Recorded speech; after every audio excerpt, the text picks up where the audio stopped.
finishing up stitching this this leather cover to the bottom part of the top lock. Here's the flap. You see it's lined in red calf suede, black leather, brass hardware. It's coming out beautiful. It's coming out really nice, really difficult. Lot of handwork goes into these flaps. You've seen the last briefcase that I did was similar to this. It was just, it wasn't lined.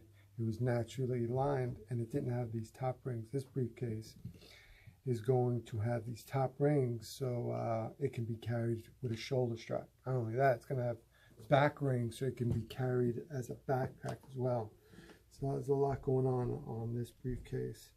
It's also made in a thicker bridal leather.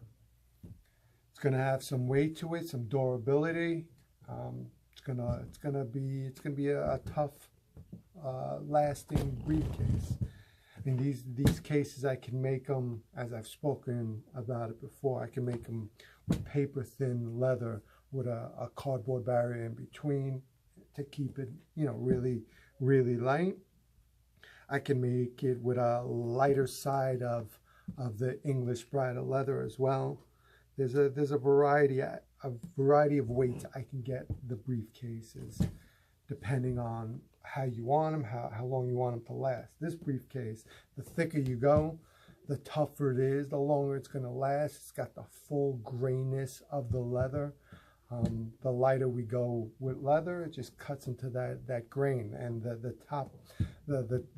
topper part of the leather is where the firmest grain is. Not only that, just so you know, if anyone didn't realize that, not only is the topper part where the firmest grain is on the cow itself, or the steer itself, towards the butt section of the cut is the firmest grain, as opposed to the belly or the shoulder, where the leather gets a bit more spongier. So it's not just about, oh, you got a top grain, full grain leather hide. Yeah, you can have full grain on the belly. It's got the full, quote, full grain to it on the belly, but it's all spongy right up to the skin, just because it moves. Same thing with the shoulders.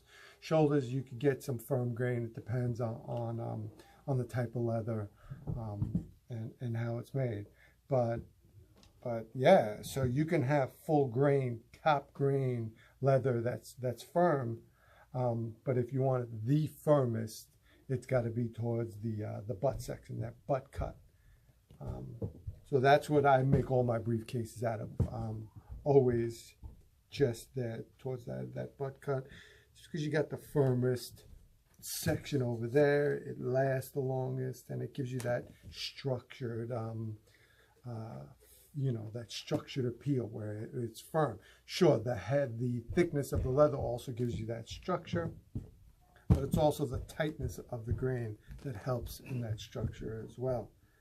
If I was making this with a thinner leather and there was a cardboard barrier, then that really wouldn't matter, because it's the cardboard that's giving you that structure, that where it doesn't, you know, it doesn't flop over. If it was thinner, like these gussets, I use thinner leather, obviously, so you get that flop.